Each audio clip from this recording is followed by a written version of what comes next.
Okay, trying to finish up introduction into the sciences of the Quran.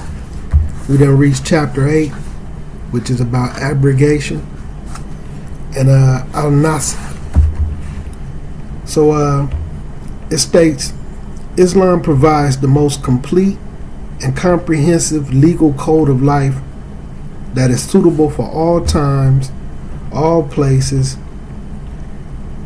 There is a deep divine wisdom in the Sharia, the moral, ethical, and legal code of Islam.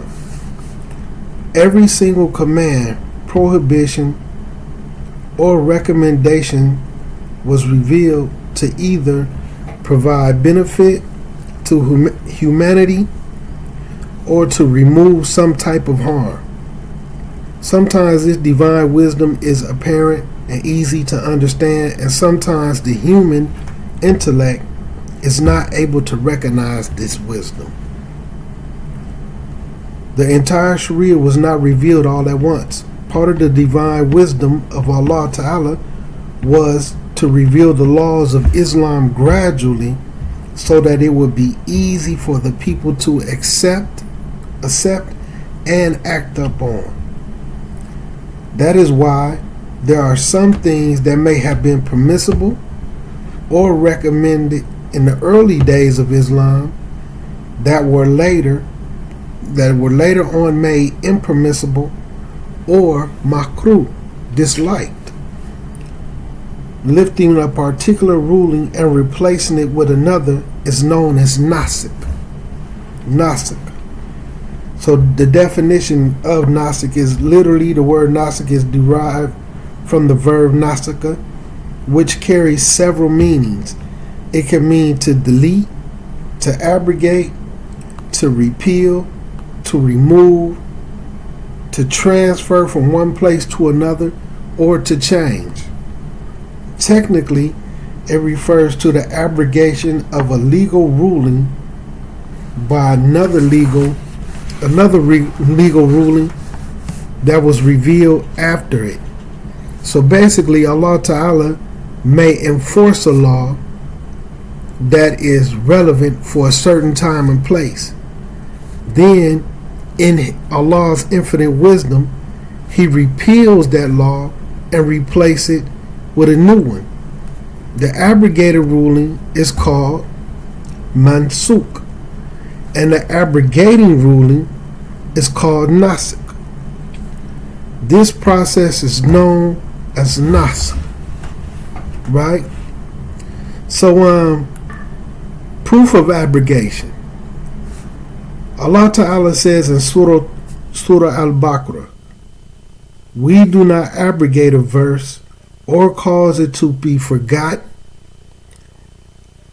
We do not abrogate a verse or cause it to be forgotten, except that we bring forth one better than it or similar to it. Do you not know that Allah is over all things competent? This particular verse was revealed in response to an objection raised by the Jews of Medina. They would ask each other, are you not surprised by Muhammad's affair? He commands his companions to do something, then he prohibits them and tells them to do the opposite. Today he says some things, then change it tomorrow. This Quran is nothing but the speech of Muhammad that he created himself. So Allah Ta'ala reward this noble verse as a response to their ignorant objections. Similarly, Allah Ta'ala says in Surah Al-Nahl, and when we substitute a verse in place of a verse, and Allah is most knowing of what He sent down, they say, you, O Muhammad, are but an inventor of lies. But most of them do not know. Say, O Muhammad, the pure spirit has brought it down from your Lord. In truth, to make firm those who believe in guidance and good tidings for the Muslims. So basically, this is just letting us know that there's ayats in the Quran that has been abrogated. And like I said in the previous lesson, any hadiths and things that went along with those ayats are abrogated as well with what they was replaced with. Now, not to say some of these hadiths can't still be acted upon, but if you want to issue a ruling based off of that, you can't use what was abrogated over what it was replaced with. And the same with the Quran ayat.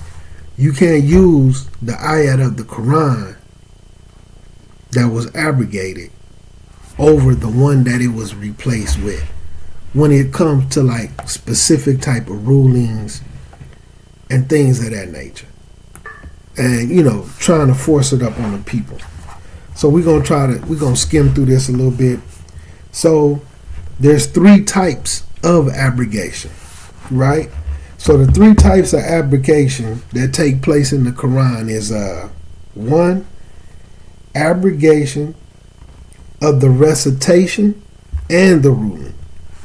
2, abrogation of the recitation and not the ruling.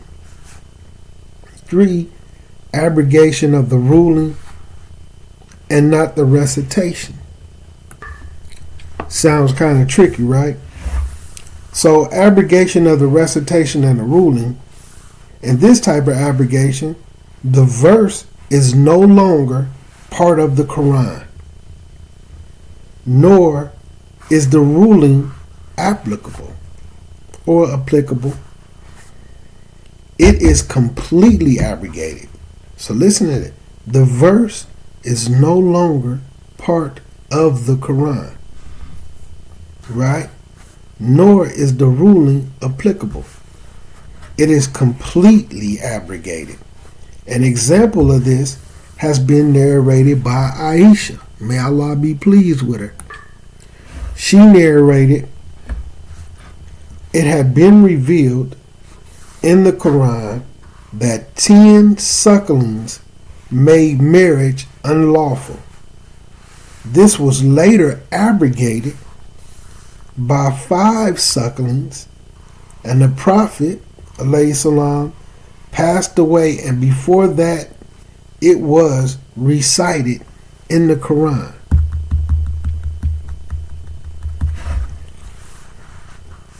And the Prophet passed away, but before he passed away, this was recited in the Quran. So what I did was, when it got one of the sets of hadiths, I chose to get in the side to touch on this hadith, right? Just to show the hadith. Now keep in mind, this is under the section of abrogation of the recitation and the ruling. So that means the abrogation, like, if the recitation is gone, the verse is no longer recited, and the ruling is gone. So this is according to Athar of Aisha, right? So it was narrated that Aisha said, one of the things that Allah, the Mighty and Sublime, revealed, Al-Harith said in his narration, one of the things that were revealed in the Quran. So this is, not only is it narrated from Aisha, Al-Harith also narrated this discussion, right? So one of the things that was revealed in the Quran was that 10 known breastfeedings make marriage prohibited. Then that was abrogated and changed to 5 known breastfeedings. Then the Messenger of Allah sallallahu alaihi wasallam passed away, when this was something that was still being recited in the Quran. So in today's time, this is an athar that, Sahih, upon Aisha. It isn't a hadith of the Prophet, Aisha al-Hadith, and it's in a few. It's in Bukhari, it's in Muslim, it's in Dawood, it's in Nasa'i, it's in a few of the books of hadiths. But you will not find either one of these ayats in Quran al-Kareem. The 10 suckling, then it was abrogated with the 5. You won't find neither one of them. So, like it says, so this is an abrogation of the ruling and the recitation. Now, of course, you have scholars with different opinions.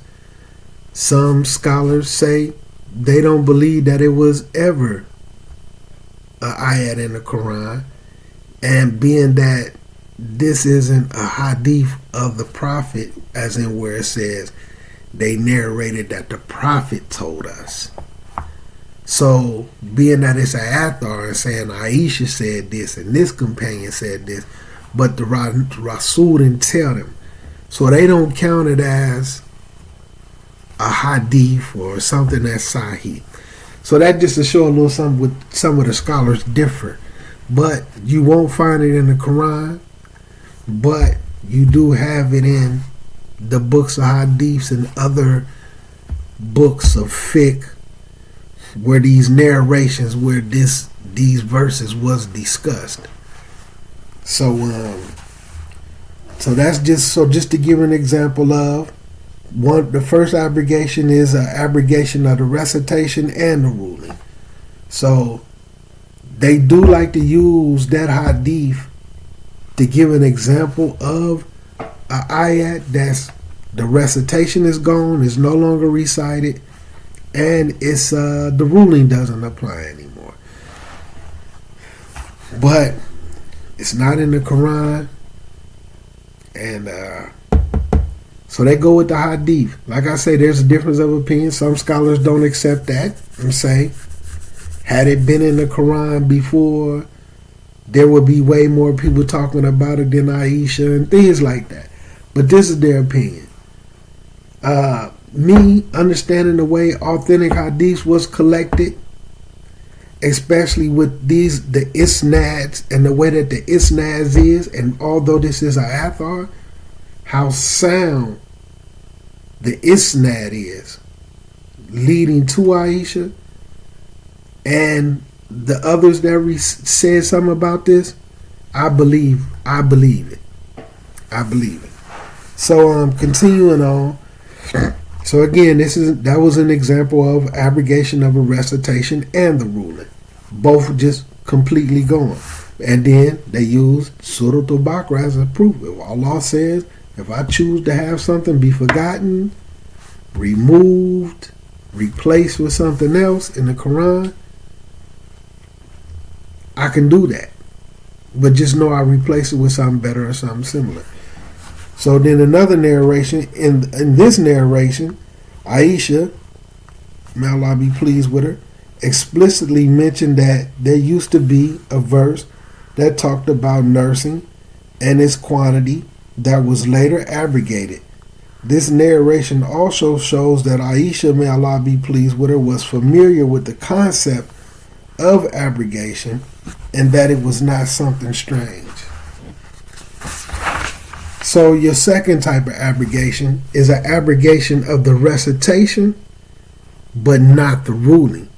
So it's no longer recited, it's no longer in the Quran, but the ruling still applies, right? So in this type of abrogation, the verse is no longer a part of the Quran, but the ruling is still applicable, right? It is a partial abrogation, and one that is difficult for people to understand. An example of this is the ruling of stoning the male and female adulterer.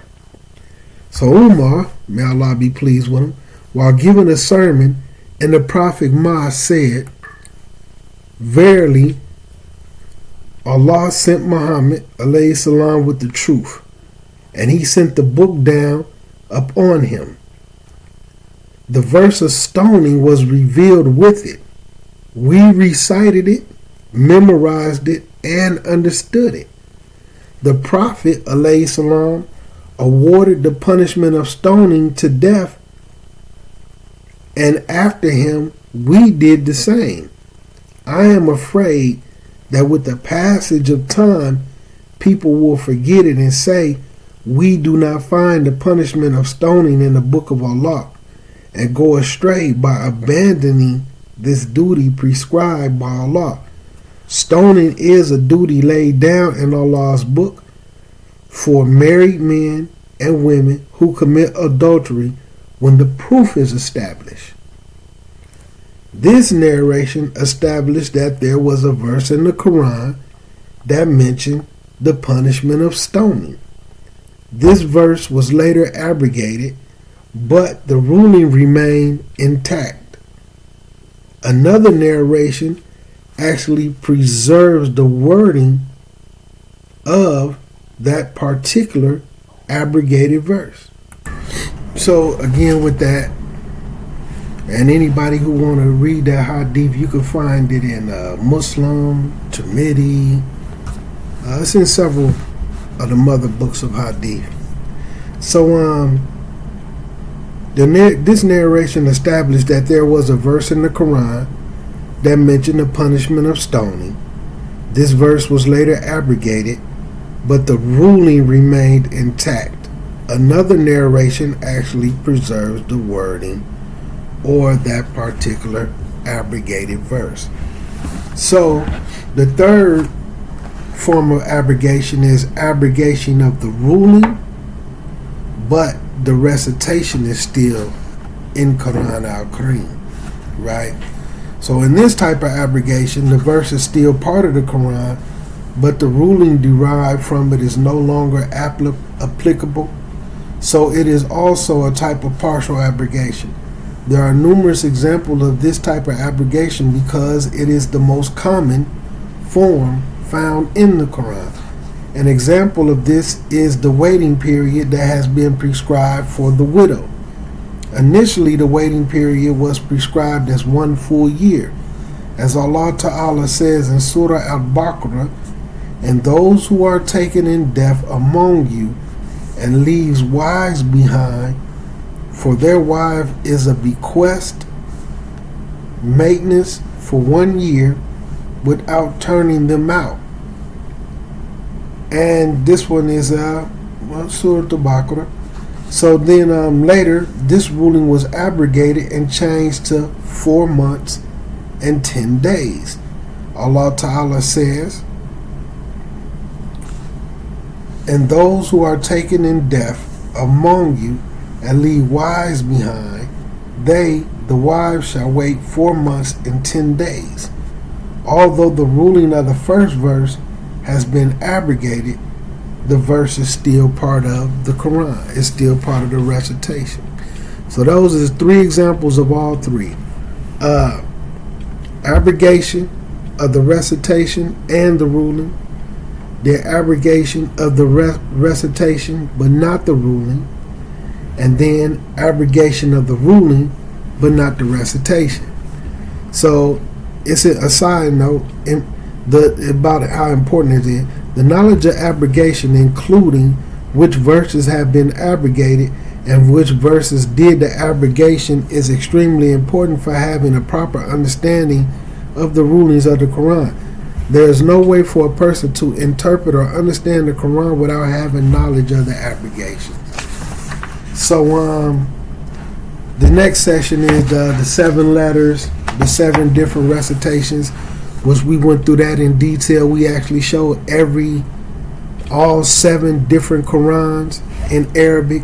That was with the 7 different recitations. So I'll touch a little bit of it.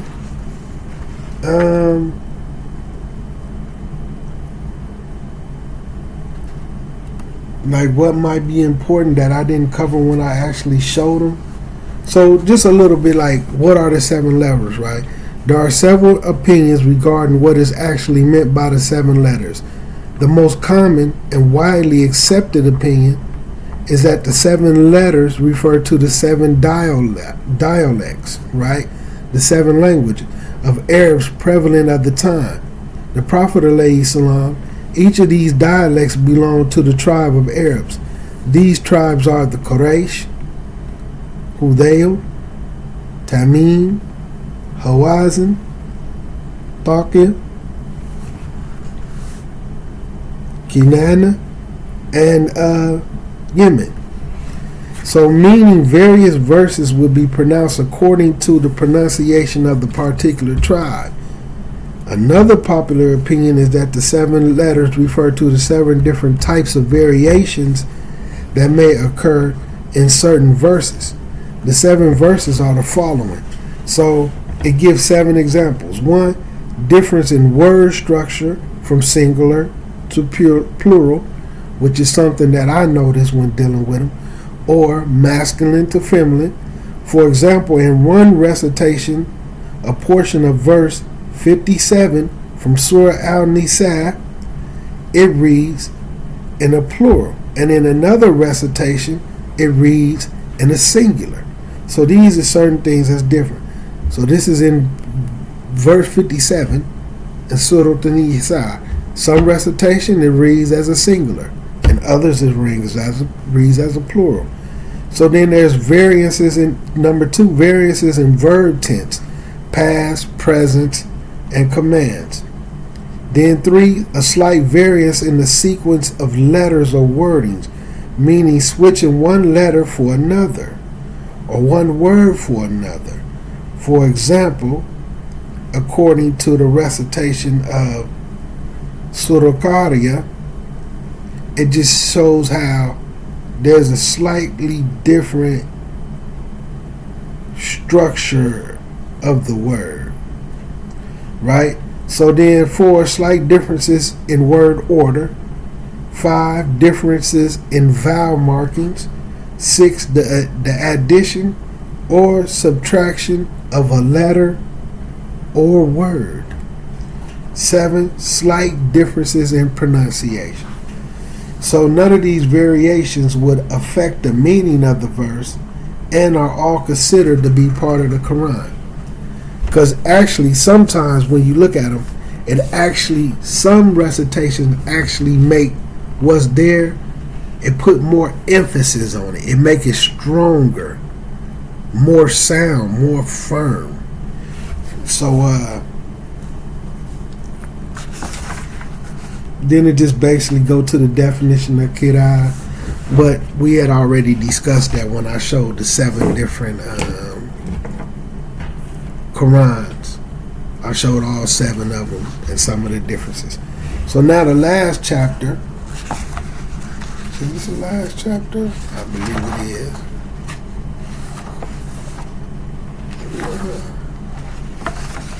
So the last chapter is basically about tafsir. So tafsir is just a verbal noun for the word fasira, which means to explain, expound, make clear, interpret. The word tafsir means the explanation or interpretation of something.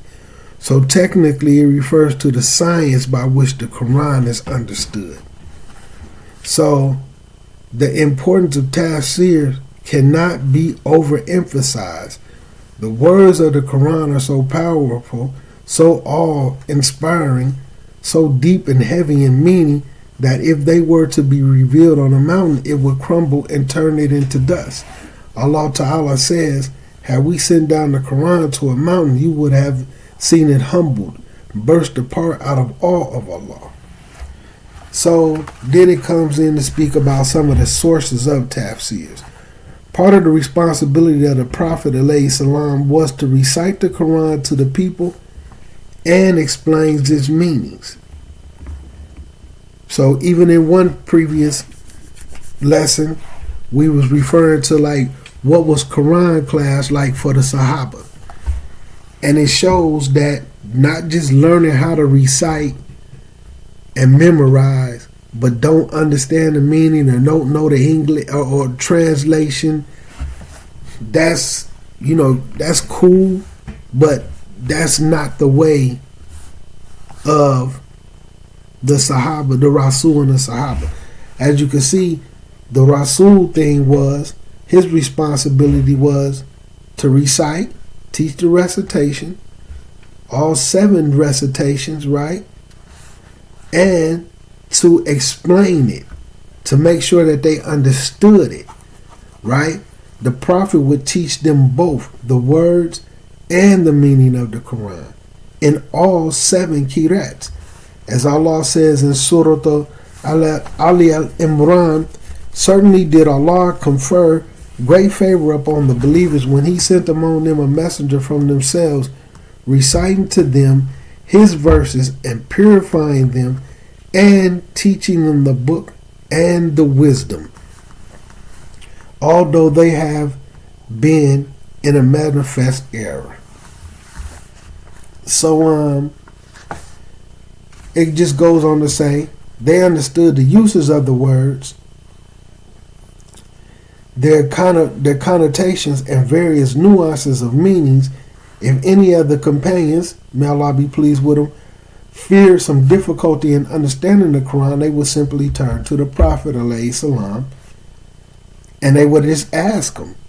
You see what I'm saying? For clarity. And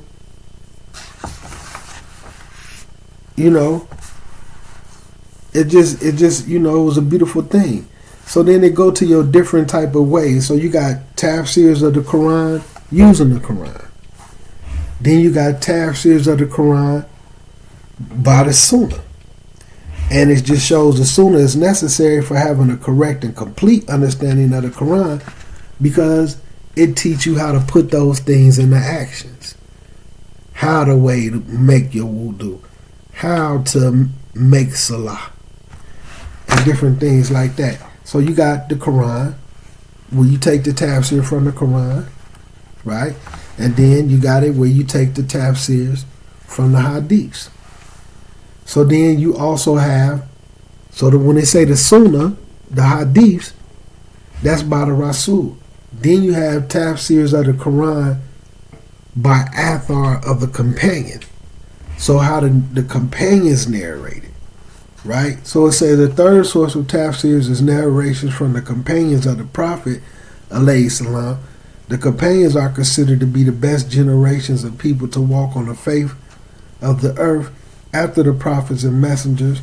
As the Prophet said, the best generation is my generation. Then the one after it and the one after it. They were chosen by Allah to be companions of the Prophet, alayhi salam, and to spread Islam.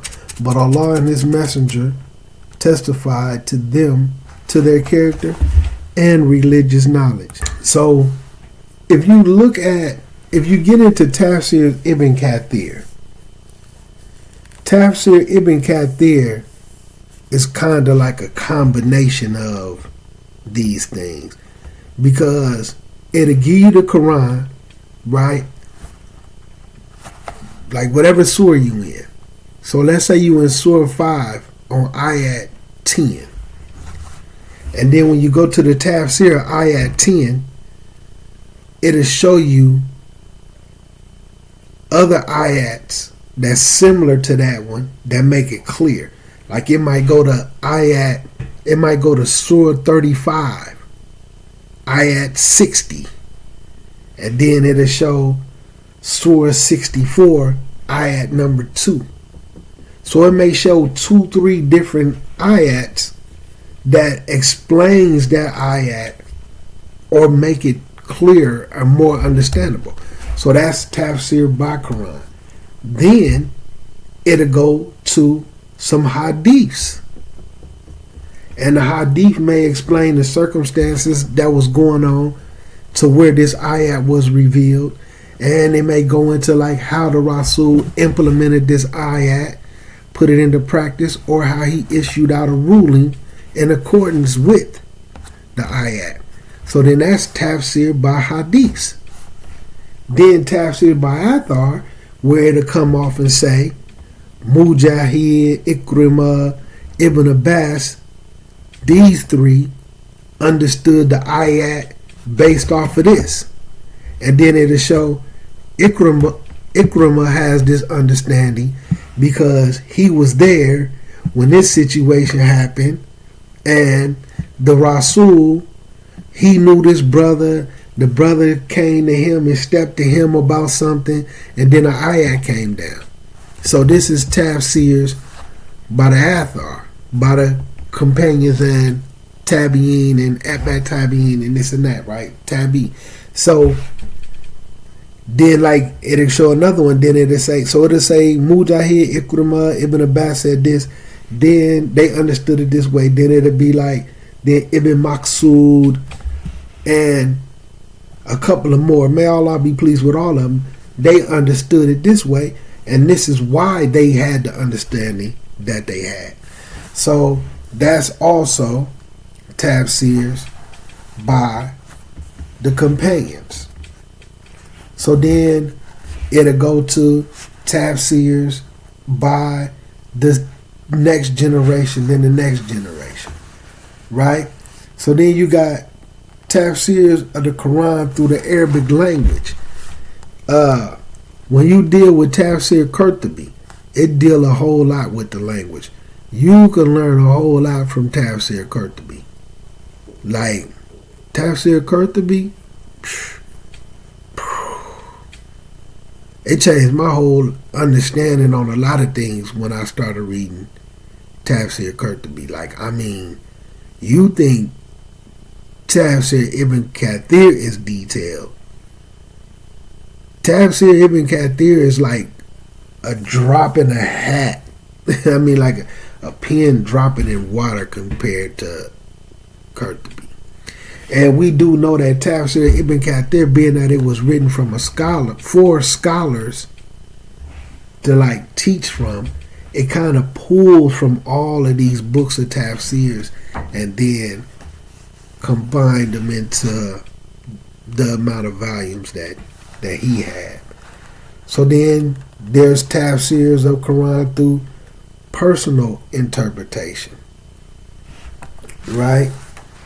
So then it lists, of course, some of your favorites tafsirs, like tafsirs Ibn Jarir, Ibn Kathir, Al-Qurtubi, Tafsir al-Razi, Al-Bagawi, Jalalain, Tabari, and, just some of your good ones. So then it ends with a little thing on how to approach the Quran. And one of the words used by Allah Ta'ala to describe the Quran is Mubarak, or blessed. This one word description of the Quran is actually very comprehensive. Every single aspect of the Quran is blessed. Its words, its meaning, its styles, its stories, the commands, the prohibitions, the recitation, the memorization, interpretation, learning, teaching are all acts of worship that bring huge amount of rewards and blessings. So then it goes off into whoever recites a letter from the book of Allah, then for them is a good deed, and a good deed is multiplied by 10. So through the Quran, some nations are elevated while others are lowered.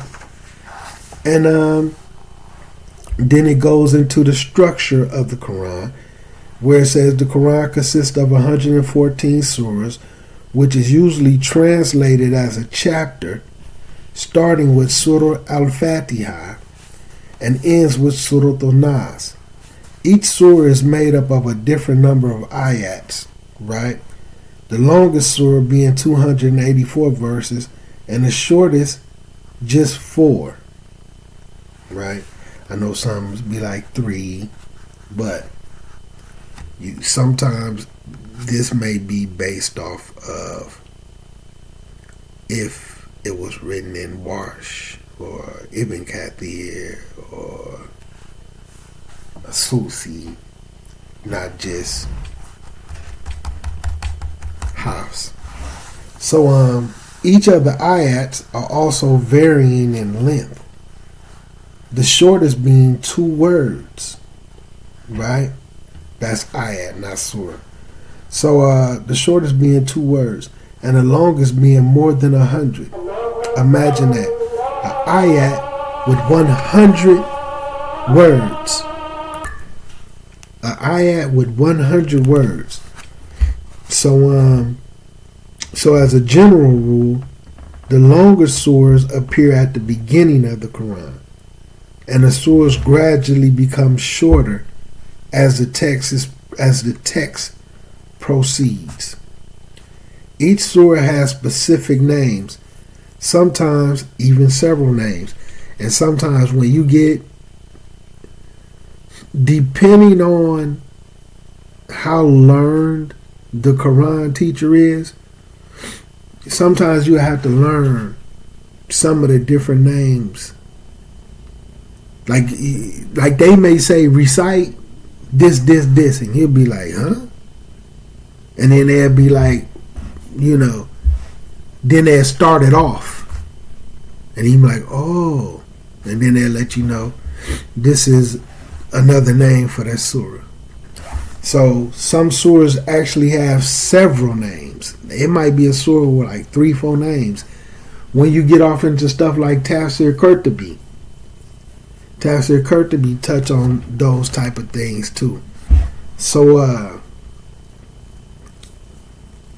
each surah is separated with the Basmalah, which is Bismillah ar-Rahman ar-Rahim, with the exception of Surah At-Tawbah. And the order of the ayahs in each surah are, as well as the sequence of the surah, was determined by Rasulullah, taught to him by the angel Jibreel. The Rasulullah alayhi salam taught to him by the angel Jibreel through divine revelation. So in addition, the surahs is divided into chapters, and then it's divided into juz. So then it speaks on studying the Quran, right? So some of the tips it give is recitation of the Quran is an integral part of a Muslim daily life. So the first step in studying the Quran should be learning how to recite it properly in the Arabic language under the tutelage of a skilled reciter. A person should learn how to recite the Quran with tajweed and become as proficient and fluent as possible in recitation as the Prophet ﷺ encouraged us. The one who recites the Quran and he is proficient in it, then he is with the noble and blessed angels. And the one who recites it and it is difficult for them, then they get 2 rewards. After learning how to recite the Quran properly, one should have a set amount of time that is recited every single day. However, as mentioned before, the main purpose of reciting the Quran is to think, ponder, and reflect over its meaning. This is the main purpose. This is the most important thing, right? To think, to ponder, and to reflect over its meanings, and to bring its teachings into one's daily practical life. One of the best ways to do this is by reading a translation along with commentary of a portion of the Quran that's being recited daily. So commentary is, like Jalalain, one of the shortest tafsirs. I actually got it. It's actually one book. And it don't really go through a lot of dalil, but it'll just take the ayat, and then like the tafsir, the ayat might be 1 sentence, or it might be half a paragraph, 2-3 sentences. So very beneficial. So like it's saying, and it's direct too. It kind of keep it general, kind of like a Sa'di does. It kind of keep it general and not technical for the beginner. So Jalalain is a good one. and it's one book. So a commentary portion of that. This is they saying so you should read this daily. Some type of form of tafsir, right? There are a number of different English translations to choose from. A translation that is highly recommended by numbers of scholars is the Quran. I'm not going to start mentioning them because you have people who listen to this, and the Noble Quran is the only one that you can use. Certain groups, the Yusuf Ali is the only one that you could use. But if you really get into them, it's really not a whole lot of differences. And as far as the wording, some of the differences is in the footnotes. Now, the ones you do have to worry about if it's a Ahmadiyyan Quran that's translated, because they do things like change. They try to add a little mysticism in it. So, like, instead of saying Allah's throne, they'll change throne to power.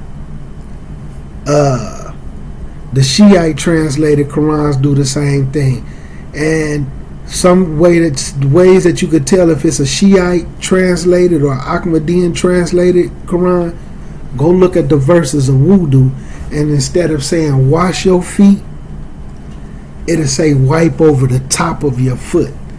But that's those couple of little things really ain't nothing. It ain't like the whole, like, you know, it's just a few words. You know, like they change Allah's throne to power. Just little things like that. It ain't like it's just totally ripped up out of the frame. But so anyway, so then it goes into the certain tafsirs, like, so there's the English version of tafsirs, Ibn Kathir, of course, the Sa'di, Jalalain. So in addition to that, there are several beneficial lectures covering these that you can find online, YouTube. And they say you should try to do a little bit of this daily. So that's pretty much basically the end of this book. There's a little bit of foreword and, you know, some little questions and different things like that, but that's pretty much the introduction into the sciences of the Quran. Real short, sweet, and beneficial. And as you can see, this is right here, the Institute of Knowledge curriculum series. So I actually went through this with a qualified teacher. I don't want to use the word sheikh or put him out there. I don't want it to seem like I'm trying to uplift myself. So I went through this course with a qualified person, because it has the introduction into the sciences of the Quran. You have little tests, you have exams. It's a whole curriculum. And then it has one second.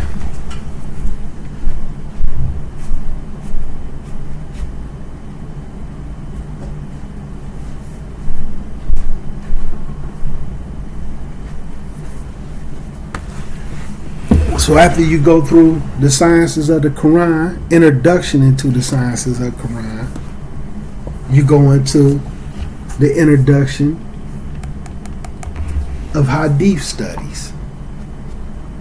You know, little short introductions, you know, introduction into Hadith studies. Remarkable.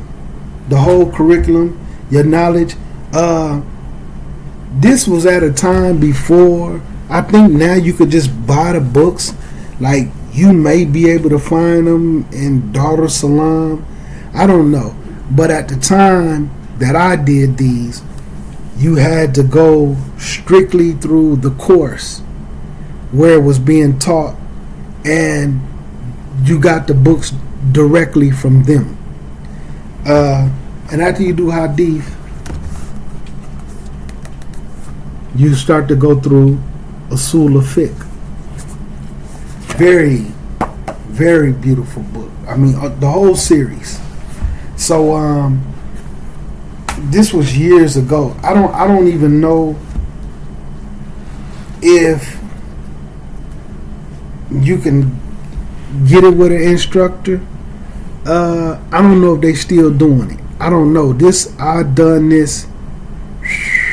It's been some years, like 2015, 16, something like that.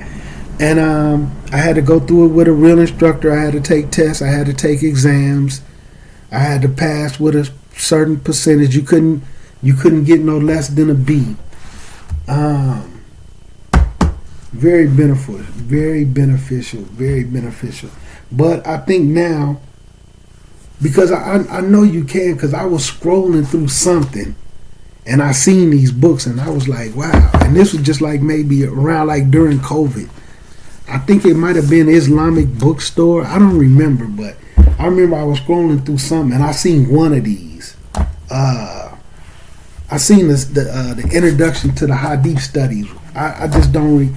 I can't recall what website it was, but because I was like, wow, you know what I'm saying. But I'm gonna show one more fiqh book. That's a pure headache. Pure headache.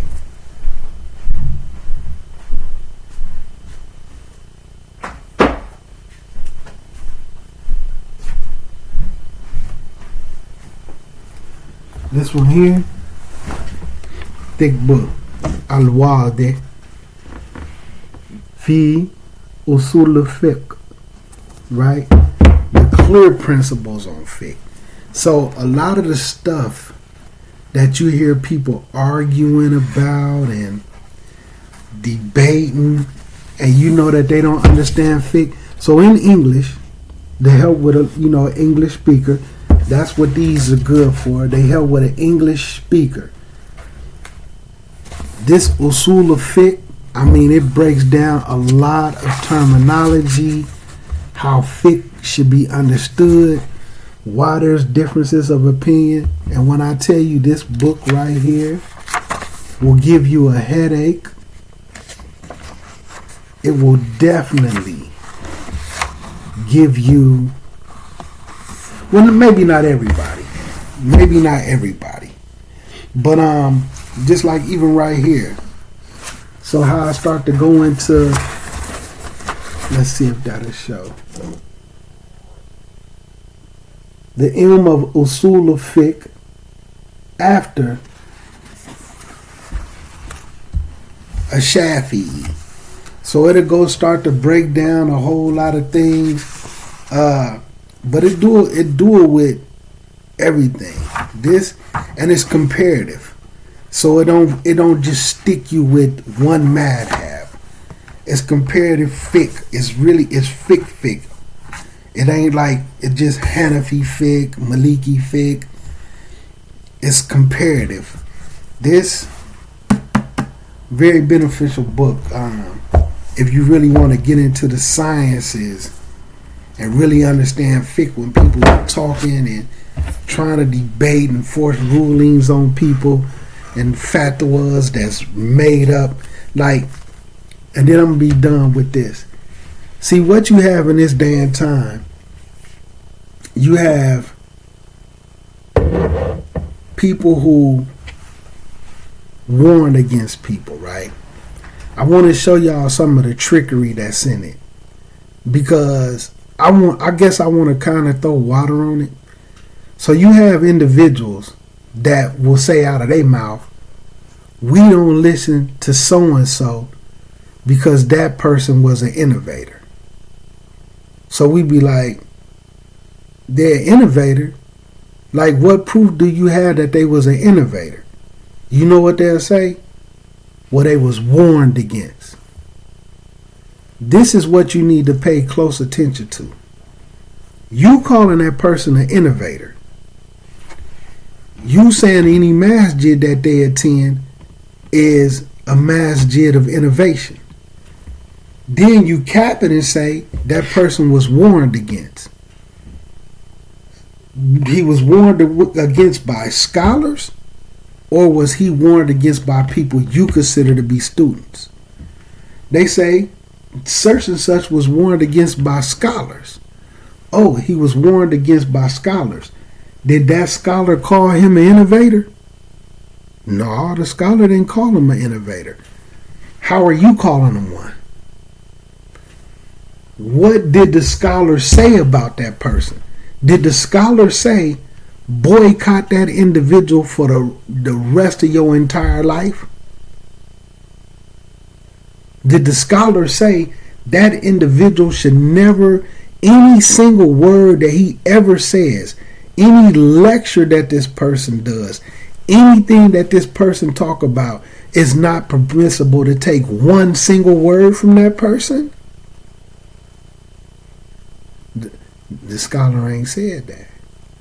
Especially if these particular individuals is graduates from the University of Medina or the University of Mecca, institutes where they taught at. Not saying that makes them perfect, but the warning that they saying came from the scholar has to match what they're saying about the person. Because they'll say anything they want about the person, throw any type of dirt on the person to turn you against that person, and then the only thing they could say is, well, the scholar warned against the person. What was the warning? What was the warning? You see what I'm saying? When was the warning? The warning was 20 years ago? Are you the same person that you was 20 years ago? So you have to be careful not to fall too deep into these trickeries, because people don't realize sometimes that can be a form of tail carrying, because they're treating it as a way to specifically turn you against a person who just might be innocent. So sometimes the scholar don't even be warning against that particular person. They'll just lie. So if you're going to go and call that person an innovator, right? Oh, well, that person's an innovator. Did the scholar say that person was an innovator? And we're not talking about one scholar. Because the reason why I'm speaking on these scholars and these persons who graduated, these people who graduated might be able to go get 200, 300 scholars to say he's sound. And then it might be one scholar who say, I ain't feeling him. But his not feeling him is based off of something that somebody told him about that person that he didn't go investigate. So it could have been based off of a lie from the get-go, because a lot of these scholars don't speak English. So they never heard what the person said. They don't sit around and watch Americans' lectures. Somebody has to come point out to them and tell them something. And I'm just saying, for the record, sometimes they be lying. And this has been proven. So you have to say, what exactly was the warning? You calling these people innovators. You saying this person isn't Salafi. You saying this person isn't Ash'ari. Did the scholar say that person wasn't Salafi? Was that the warning? I'm going to put a name out there specifically. Shadid Muhammad. Because people love, he was warned against. Right? What was the warning? Did the scholar say he wasn't Salafi? And see, you can't just tell me anything, because I know what was said. I know how long ago it was said. And I know that it was based off of something that some people told the scholar That wasn't necessarily true. But did the scholar say he wasn't Salafi? No. Did the scholar say he was an innovator? No. Did the scholar say he need to be boycotted for the rest of his entire life and not one single word should ever be taken from him? Did he say that? No. Did the scholar say if any masjid he go to, do that automatically make that a masjid? If he go speak at a masjid, do that automatically make that masjid a masjid of bid'ah because he went and spoke at it? Did the scholar say that? No. So, if individuals is telling you to say these things about this person for the intentions of making you feel some type of way about that person because they might not particularly like the guy, you can easily fall into tail carrying. Because if you want to put the cap on it, and the cap is that the scholars warned against him, then stick to what the warning was. You got to know what the warning is, because the warning is not what y'all saying. The scholars never said he was an innovator. The scholars never said he wasn't Salafi. The scholars never said that any masjid he speak at is a masjid of bid'ah. The scholars never said he was seeking fame. The scholars never said he want the women to fall in love with him and he just want a bunch of female followers. The scholars never said that about him. But this is what y'all say. Or at the very least, you repeat it. I don't know what's to him. We were just warned. We just know we was warned to not listen to him. Why? What is he saying that's wrong? I don't know. I don't listen to him. Why not? Because I was told we can't listen to him. He's not Salafi. He's an innovator. He was warned against. Tell me what the scholars said. How many scholars said it? You can't do it. So this is something you need to be very careful of, because you can fall into tail carrying and you might have to carry that. I ain't gonna say might, but maybe the person who tricked you might get the brunt of it. Allahu Alam. But this is something that really need to be spoken on. Like,